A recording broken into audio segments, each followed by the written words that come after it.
Until recently, the Catholic Church in Ireland went largely unquestioned as the Republic's highest moral authority, and its teachings on sexual behaviour were simple and strict. Sex outside marriage was not only objectionable, but like murder, a mortal sin. And women who fell under suspicion were condemned by both community and church as fallen women. In Ireland, especially in them days, the church ruled the roost. The church was always right. You never criticised the priest, you never criticised them holy nuns. You did what they said, without questioning the reason why.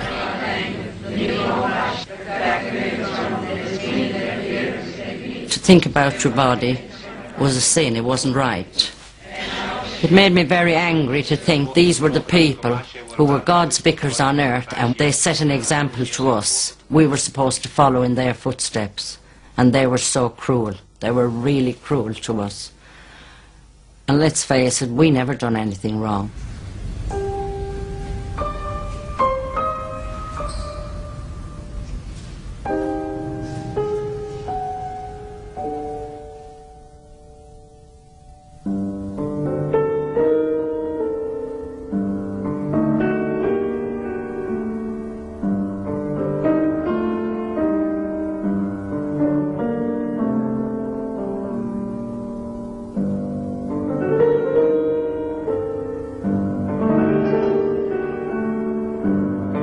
Priests in the Catholic Church take a vow of celibacy. As the brides of Christ, nuns live lives of holy self-denial. And in Ireland, in a time before sex education or contraception, it fell to the Church to teach young women that chastity in thought and deed was the only protection from the sin of sex. For those girls and young women being brought up in the care of the Church, not only was the message particularly powerful, this power could be cruelly abused. This is the story of 4 such women.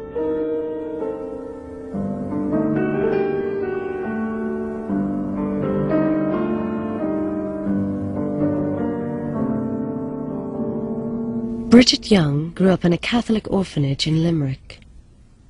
When we started to develop, we were told quite clear from the nuns that there was no way that we could show breasts, even through our clothes. We couldn't show breasts. We had to make ourselves as flat as pancakes. Phyllis Valentine grew up in an orphanage in County Clare in the 1940s. When you started developing, they put like a sort of a bodice. It was calico, just 2 straps on it, and it was tightened real tight round you. It was very uncomfortable and all. The nuns told you, if a girl was nice looking, or she had nice hair, the hair was cut, you know. And then when you started developing, and, well, girls, you know how they look down at their bodies when they're young, the nun would notice, or one of the monitors would notice and tell.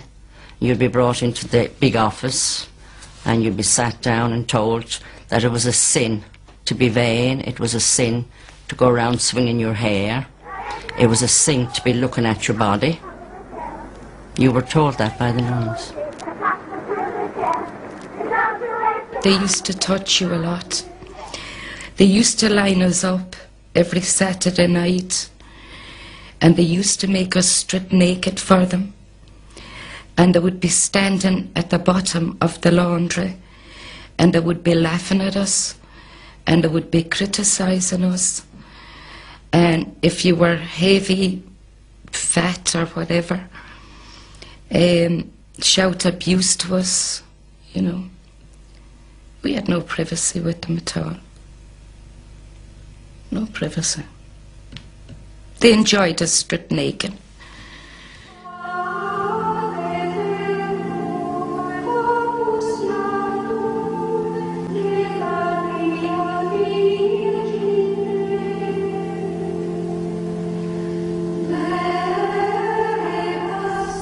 The unchallenged influence of the Church over all girls and women meant that most approached courtship in a state of ignorance. Contraception was illegal, and there was no sex education. But religious dogma alone failed to prevent many thousands of single young women from becoming pregnant. Christina Mulcahy went out with a soldier in 1940. I didn't know much anything about the facts of life, and I didn't know that I would conceive her. So I stayed with him, and he said he loved me. And I thought to myself, well, if he loves me that much, why would he persuade me to do this, have sex with him? And he said that this was the only true way to show that you love somebody. And I met him again then. He said, well, you did it before, why can't you do it now? And that was the time I got pregnant.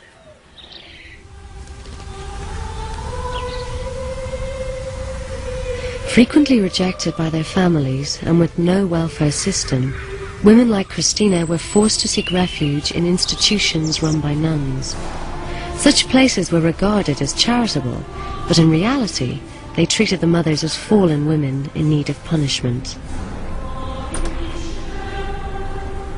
In 1940, Christina had a baby boy and was still hoping to marry his father. I was writing from the home, I was writing letters to him, but he came to see me when the baby first born, and with the nuns had sat at the other end, within ear of what we were saying. And he said that I could put his name down for the baby's name, and I discussed that with the matron. But then he was gone, and he wasn't getting the letters that I was writing out. They weren't sending them to him at all. He never got the letters that I wrote out, and I never got any letters from him. So I lost out on him. I would have married him. I loved him.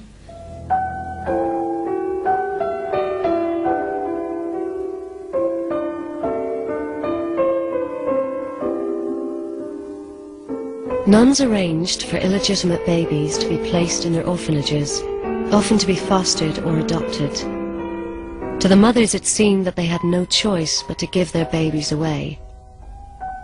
Nothing could prepare the unmarried mother for the sudden loss of a baby that she had loved and nurtured, sometimes for almost a year.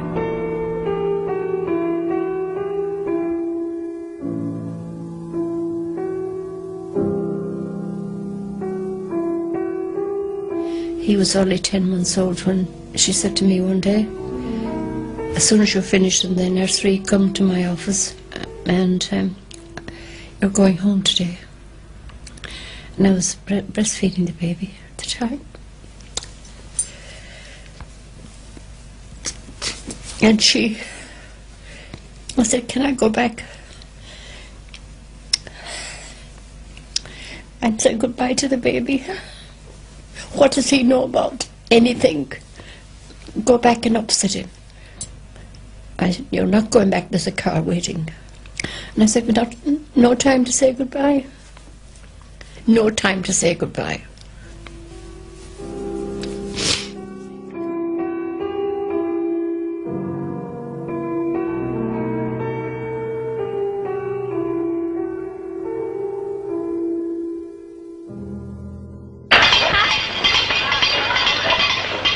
In the village communities of rural Ireland, the stigma of bearing an illegitimate baby was so great that many mothers were rejected by their families. After being separated from her son, Christina was driven back to her village of Carrigan in County Galway. My father came to the gate, and two little brothers and little sister, and they stopped, and he said to me, what do you think you want? I said, I want to come home. You're not coming to this house. You're not coming to this house. You've disgraced us. You're right in the head. You can't be right in your head to bring a child into this world, and you deserve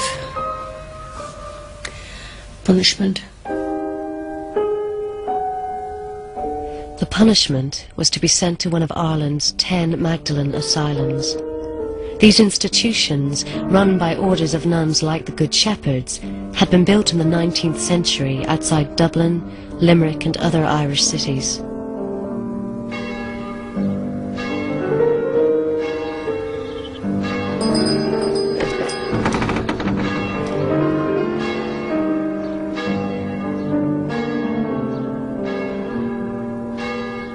Named after Mary Magdalene, the prostitute who repented and was forgiven by Jesus, the original purpose of the Magdalene asylums was to chastise and correct the fallen woman who had sold her body for sex. But by the 1940s, the majority of the inmates were unmarried mothers.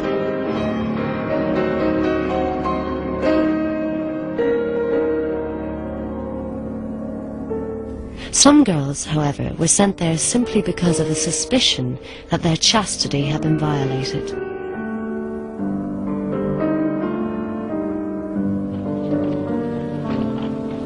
Martha Cooney grew up on a farm in County Roscommon. When I was 14, I was sent to a cousin to help on the farm, and he took me to a farm fair, and he had a lot to drink, and on the way home he indecently assaulted me. And I told a cousin what happened, and the cousin reported the matter, and they got rid of me very quickly. The biggest sin in Ireland, well, apart from having a baby in them days without being married, was to talk. You never let the neighbours know, and to get rid of you. There's no talk, there's no scandal, and they weren't sure, so that was the safest bet. Away to Dublin, you see.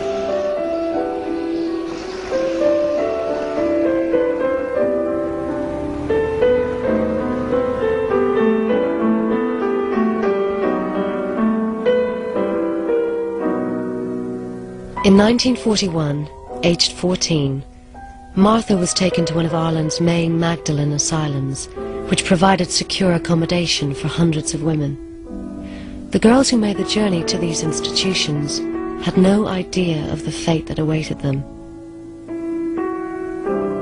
Phyllis Valentine grew up in an orphanage in County Clare. At 15, she was told the church had found her work in a laundry. I went with the nuns and the priest, and we went to Galway. And I shall never forget the day as long as I live. These big, big gates opened. All you could see was these bars on the windows, big high walls. And I went in through this gravel path. And 2 or 3 nuns came out, and a priest came out. Well, he was a bishop, I think. He had a red robe on. And he came out to meet me. And I was brought in this long, long corridor. Still distraught after the separation from her baby son, Christina Mulcahy was sent by her family to a Magdalene asylum in Galway, run by the Sisters of Mercy. I felt like, I think I'd gone crazy. I was full of breast milk. I didn't know how I would explain to the nuns how I felt, and I could feel a fever all in me, and I was sick. I think I went to their sick bay for about a week, and when I came out of there, my clothes were confiscated, and I was put into this old brown coarse material. They took away my clothes, and they gave me this horrible, ugly, drab, I suppose it was, uniform. They were shapeless, and they were meant to make you as ugly as possibly could. She told me I'd have to have my hair cut because my hair was long, and she said they didn't allow long hair, that my hairs have to be cut, but I had it nicely tied up in a ponytail, and I wanted my hair long. And I think I started crying, like, but my hair was cut. It was cut right up to about my ears.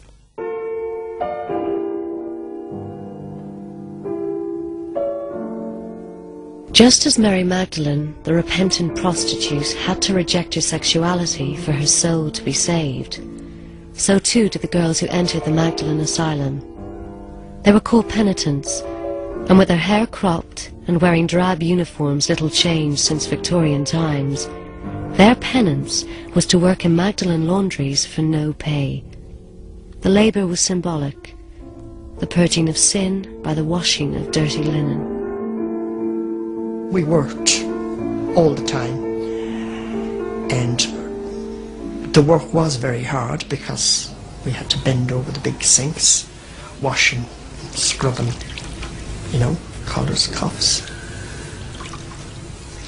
And we also ironed very, very heavy starched altar linen and surplices that the priest wore. And I got varicose veins from the ironing at 15. And I was told that that was a very privileged job to do. I did ask to be paid the first week that I worked there.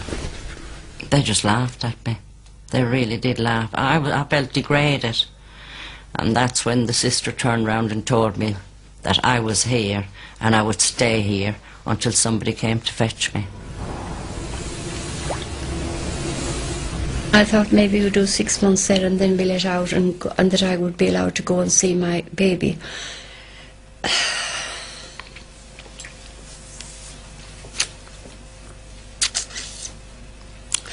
And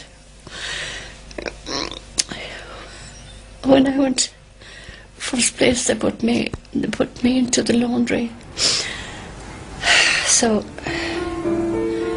I used to keep saying, when do you think I'll be going home? But when will I be going out? And one day, one girl said to me, once you come here, you won't be going out.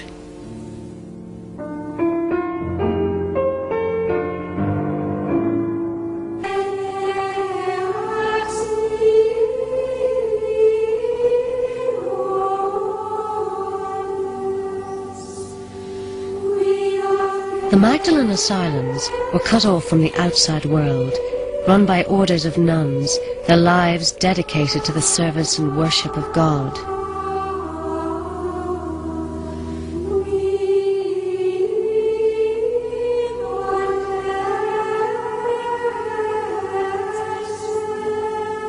Some of the penitents were not told why they'd been sent to work in the laundries. Phyllis Valentine only discovered the truth after several years' incarceration. When I was young, I was thought to be pretty. Well, some of the girls thought I was quite pretty. I had quite nice hair. And I did ask Sister once why I was sent from the orphanage straight to the Magdalene laundry. And this sister said to me, "You're as pretty as a picture." And I hadn't heard what she said first, and I asked her to repeat it. And she repeated, "You're as pretty as a picture," she said. And she said, "The nuns sent you here because they were afraid you'd fall away. Falling away meant you'd get pregnant, and that would be another mouth for them to feed. So it was best for you to go to the Magdalene laundry, stay there, which was dominated by nuns and priests, and they knew then that you wouldn't get into any trouble." So I was put to the Magdalene laundry for that reason only.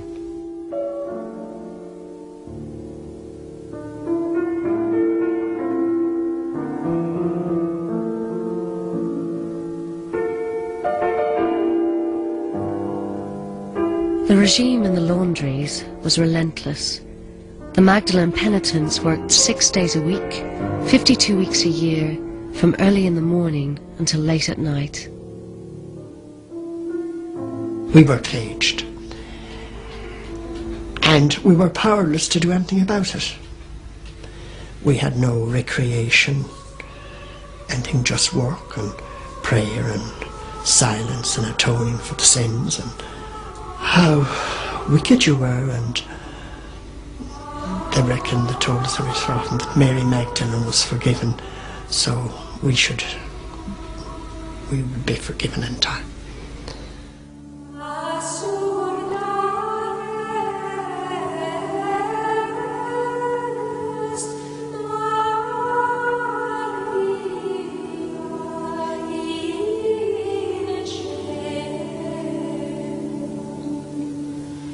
We used to have to bow to the nuns every time that we saw them. And if a nun was coming towards you, you had to stand still, like to let her pass as a mark of respect. When you committed a small misdemeanour, you had to kneel down in front of the nun and you had to say, "I am so sorry, Mother. Please forgive me. I won't do it again." And she graciously forgave you.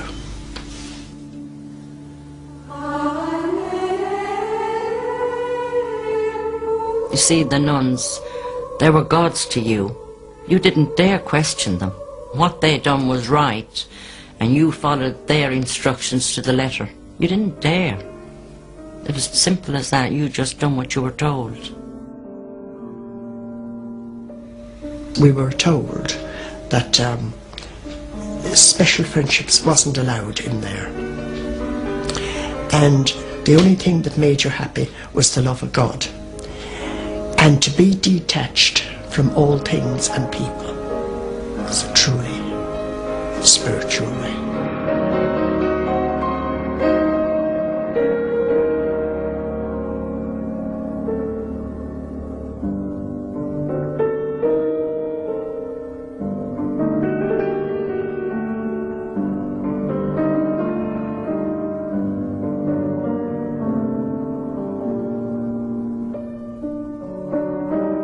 In order to encourage them to forget their sinful past, the women were made to work in silence. But after 6 months in the Magdalen Asylum, Christina Mulcahy had not yet given up hope of being reunited with her son and was desperate for news of him. A young girl came in and we're not supposed like to ask any questions of anybody, where they came from, or were they from the street, or what area they came from, or anything. Let them come in and not even be friendly with them, you know. This girl was sent to the section I was in. I said, "Did you come from the baby home, the mother and baby home?" And she said yes. And I asked, did she know about my little boy? And she said, oh, he was okay, and she knew him, and that he would soon be boarded out. And I went berserk, nearly went mad, and they wondered why I was crying. And she said to me one day, this nun said to me one day, why was I upset? And I said, I think it's coming to the time that my little baby will be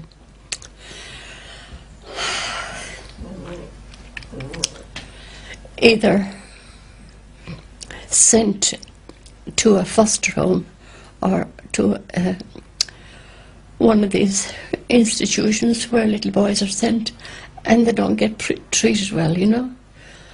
And I couldn't pass my views on, but I said when he was a baby that I didn't want him adopted, ever.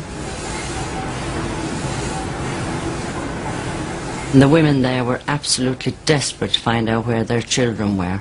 Absolutely desperate. And when they did say that the children was adopted, it was very sad. It was really very sad. Because all the girl could do was cry. That's all she could do. There was nothing else she could do, cry. The lot did have tantrums. They'd smash things up, smash windows, kick the machines, things like that. Some of the girls did get punished, and they used to get pushed about quite a bit, punched, slapped.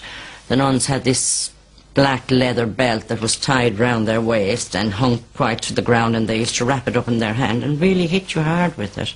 They were very vicious, some of the nuns, very, very vicious.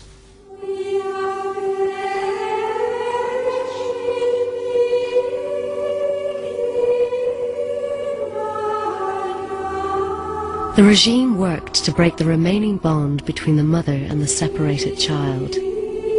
However, Christina was not a willing penitent. I stopped working. I stopped. I went and sat down. I sat in the recreation room, and wouldn't come out of the recreation room. They asked me to leave the recreation room. I went and sat on the stairs. They locked the recreation room door, and I sat on the stairs. And it was then that the sister came up, and she had this belt around her, and the end of the belt, it was a long, like a strap. And she was waving the strap. You know, she was waving this thing about to get off the stairs and go to work. I said, you promised me that I go out to see my child. You promised me I'll go to work. You promised me I go to see my child. That's all I am asking. I'm a sensible person. I am not daft or crazy or criminal. All I want is to see my child. And she was waving this thing. I said, now, and she was coming closer to me. You lift your hand and hit me, I will kill you. I mean what I'm saying. And I felt that surge. I felt I would kill her. I tell you, I would have never seen my child because I'd have been put to prison. I wouldn't end up... they may have kept me there. But that's all I wanted, to see my child.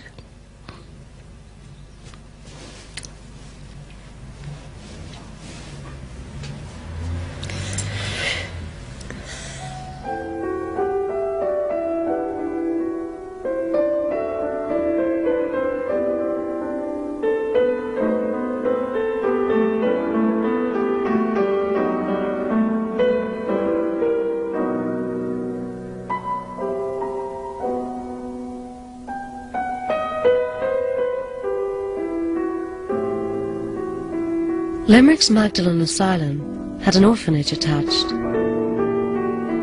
Some of the children were those of the penitents, but they were kept in strict isolation from their mothers. Bridget Young grew up there in the 1940s. We were not allowed to talk to the Magdalens. We weren't allowed to look at them. No contact with them whatsoever, because we were made to believe that they were very, very bad children. They were people who were devils. They were sinners. Sailor, soldier, sailor, rich man, poor man, beggar man. Any contact between the Magdalens and the orphans was forbidden. Whenever the beds were changed down in the orphanage, we took all the heavy linen up to the Magdalens, to the laundry, but the back gate was always locked, and when they would hear the trolley coming, one of them would actually come out and take the linen in. Well, this particular day there was two of us, and we wheeled up the linen as usual, and there was a Magdalene standing at the back gate when we got there. She said to me, "Do you have a child down there by the name of Margaret Moore?" And I said, "Yes, we do." She said, "That's my child, and I don't know what she looks like, but I haven't seen her since she was a year old." So she was trying to make arrangements with me to bring this child up on top of the flat roof over the infirmary, and she would come out at the back gate if I would bring the child to the railings, and I agreed I would. But I got caught that same day. One of the nuns was coming out of the chapel. She started clapping her hands and, you know, running, and just flew over to the back gate of the Magdalene laundry, just grabbed two of us by the ears, run us right down the hill, brought us into the Reverend Mother, and the Reverend Mother took it from there. She asked us to wait in the back shed, and she would be in to deal with us, you know, after that. So we went into the back shed, and she came in with a great big long rubber, black rubber. It wasn't a belt, but it was something that she had specially made for the children, to beat the children with. And a scissors and an open razor. And she shaved both our heads and gave us a severe beating. And after she did that, she grabbed the two of us again and she made us look in the mirror to see what we had looked like after she had finished with us. And that's what happened. And I'll never forget what looked back at me. Totally devastating. Your forehead all swelled up, under my chin all bleeding where she had stuck the scissors wide open. The blood running into my eyes totally closed, and she was making us open them eyes and look in that mirror. And you're not so pretty now, are you? I'll never forget that day. And this was just because talking to Magdalens, I was getting too friendly with the Magdalens.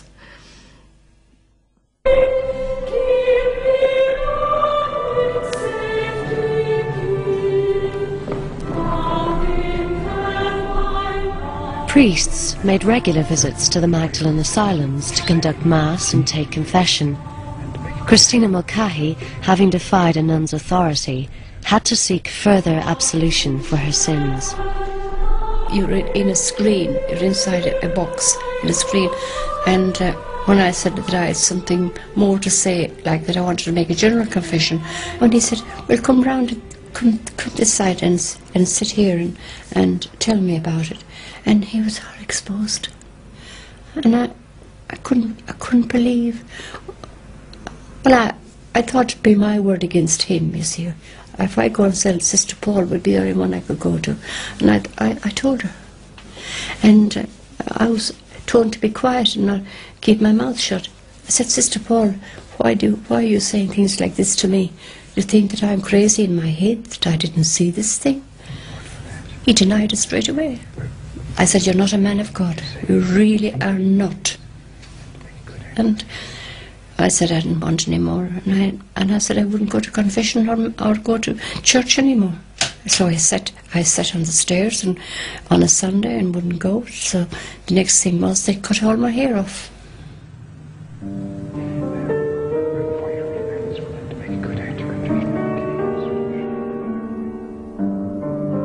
The punishment for Mary Magdalene was the model for the retribution meted out to the penitents. But having been accused of sexual impropriety, they were targets for abuse from their supposed moral tutors. Whenever you broke a rule like that, they always brought you to a priest to bless you. I was sitting in the parlour with him, and he was on one chair and I was at the other.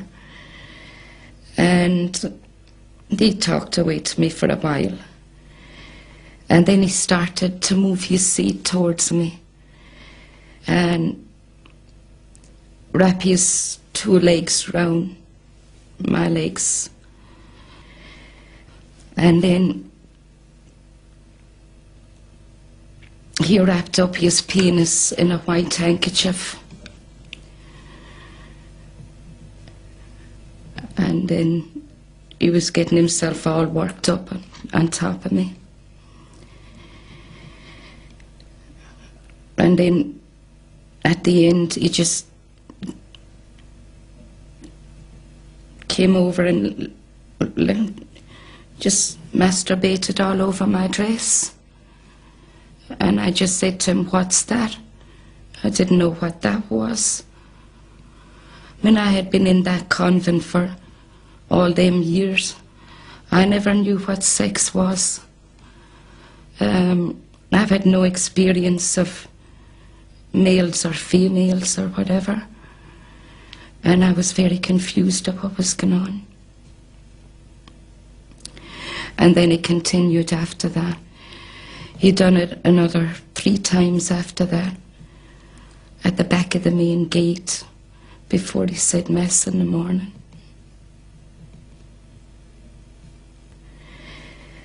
If I had tried to talk about that to any of the nuns, I would have been a Magdalene.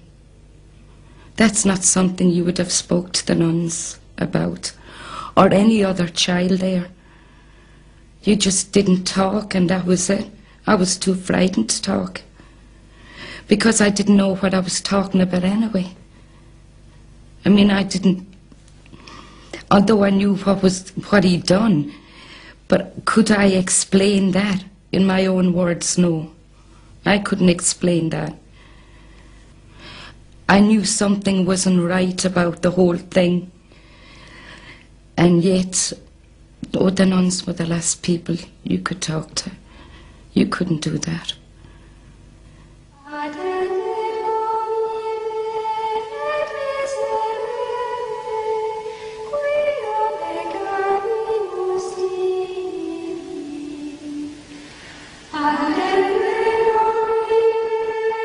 There seemed to be no escape from the Magdalene asylums and the orphanages attached to them.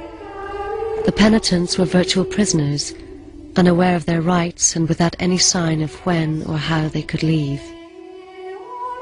Many believed that their fate was to work in the laundries forever, and some remained there all their life.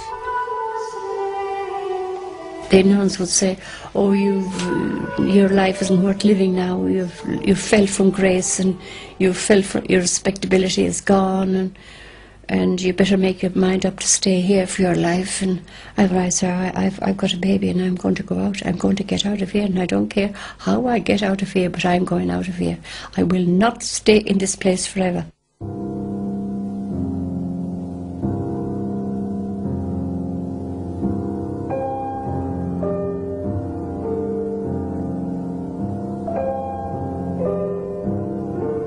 Few did escape, but the walls were that high, you'd be cut to ribbons. There was like barbed wire. There was also iron spikes sticking out of the walls. It had to be planned. You couldn't just at the spur of the moment say, I'm going, and go. There was one way the girls did escape. When the cattle were being brought in and driven by the old lady, they would sly out the side entrance as she was locking up the main gate. Maggie was letting the cows in, and as she went on ahead, I slipped out the other side. She went that side of the cows, and I slipped out that side, and I went into the street and got away and went straight to my friend's house. And just as I was on top of the street going into my friend's house, the bell started ringing. The nuns didn't like it when anyone escaped, and then all hell would break loose and all the bells would go off, and we'd be all delighted because we knew somebody had got out once them bells started ringing. The nuns would be scurrying round, really scurrying from one place to the other. I said, let me come in quickly, let me come in quickly, the police will be here in a minute. Where were you, where were you, what is it, were you in prison? I said, no, I was in that madhouse up the road. So she said, oh, come in. She said, what's it all about? And I said, I had a baby, and they put me in there. My parents, father and mother, put me in there. All I could think about was my child, and I found out that he was fostered out. But I couldn't stay around because I was afraid that if they caught up with me, I'd go back again. And if my parents found out where I was, they would send for me. Christina made her way to Northern Ireland to work as a nurse. She had spent 3 years in the Magdalene Asylum before her escape.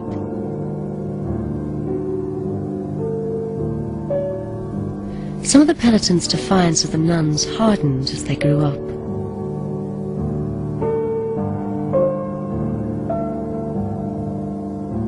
I started to rebel. I thought, I'm 21, 22 years of age, I'm going to be here forevermore, you know, I want out. So I wouldn't do my work. They used to lock the dormitories, So while the girl had gone down the clock, I lay under the bed so she didn't spot me. And when the door was locked, I lay on top of my bed. I miss Mass, I miss my dinner, I miss my breakfast, I miss my tea. And I'd let my hair grow, and it was way down my back. It was really nice, thick, shiny black hair. And the sister come along, "Get that hair cut," she said. "This lady's going to cut it for you." And she had the lady beside her with a shears to cut my hair. So I really kicked up a stink. I punched the door. I did lose my temper, but I was determined she wasn't going to cut my hair. And I won. She didn't cut my hair. She left me alone.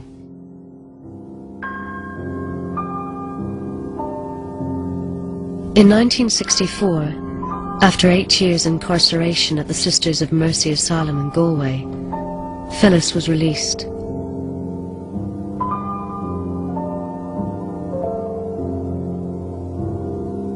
Some of the penitents were eventually tracked down by sympathetic relatives. In 1945, after spending 4 years in a Magdalen asylum, Martha Cooney was rescued by her cousin, Jim. On the day of my release, it was a wonderful, exhilarating feeling, I suppose you'd call it. And in the afternoon, Jim came for me and took me out, and I was free.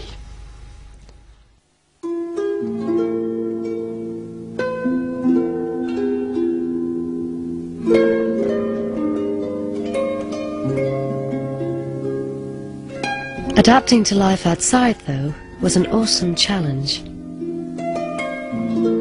I was wondering if I'd be able to make it on my own.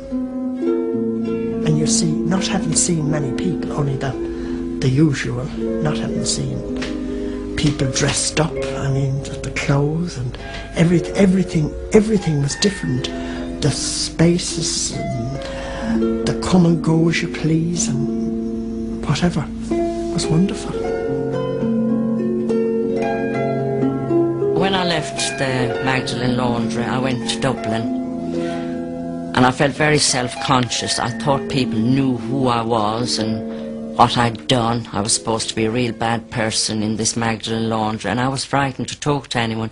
I was forever looking over my shoulder, and if somebody looked at you in the street, you yourself felt that they were looking at you because you were bad. They didn't know who you were, they didn't know anything about you, but this was how you felt inside.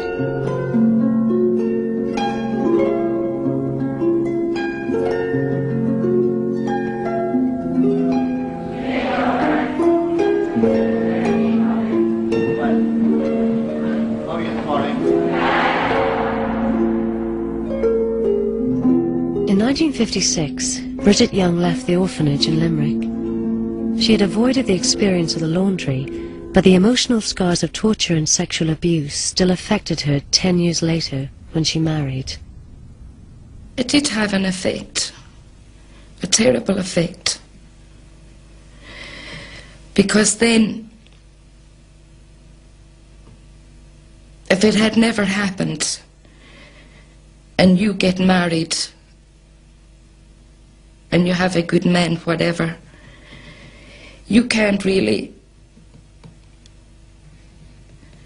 fall into that marriage and feel that you're happy with that marriage. Because at the back of your mind, you don't want to know. You know, it's something that I think because of the way it was done, I just didn't want to know anything about it. You know, your sex life, it doesn't last. You just don't want. It haunts you.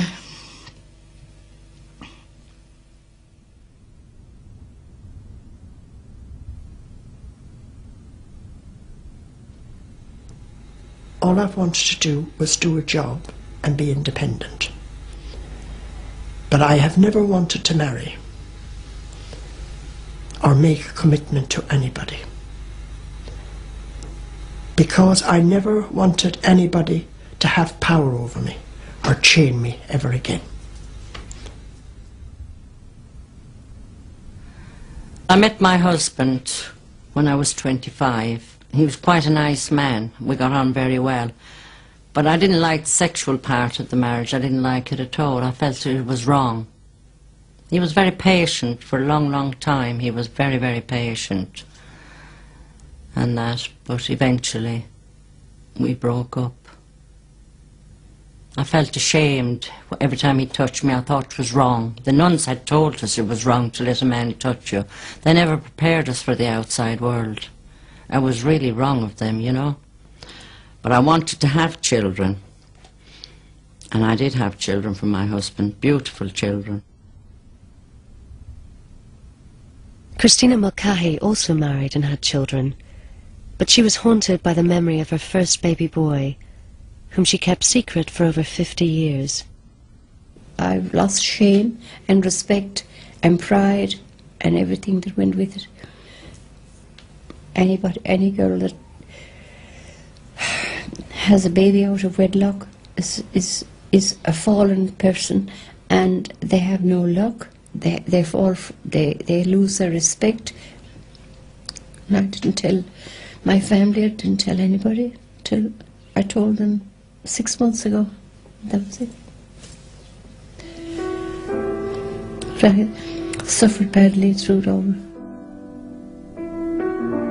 With the help of her family, Christina was finally reunited with her son. She died in February 1997.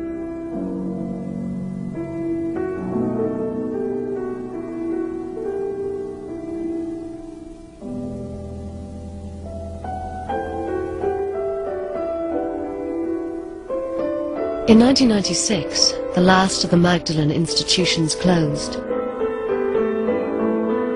It is still not known exactly how many penitents worked and prayed behind their walls. The church has kept the record secret. But it's estimated that as many as 30,000 women passed through the asylums during this century. Of the many legacies of the Magdalene experience, one that clearly remains is a lasting hostility to the church. I didn't see anything godly in that church. I didn't see anything Christly. All I saw was a bunch of bullies.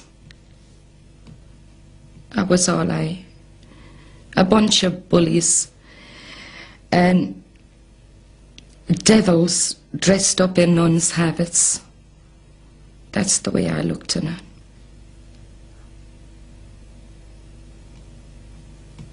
I feel nothing of the Catholic Church. The day I left the Catholic Church, I left that with them. Nuns weren't supposed to be cruel. They were sisters of mercy. They didn't show us any mercy. They weren't supposed to do what they done. So I always said if there was a just God in heaven, we wouldn't have suffered like that. That was how I put it when I came out. I don't go to church. I don't pray. I don't force religion down my children's throats. I never have done.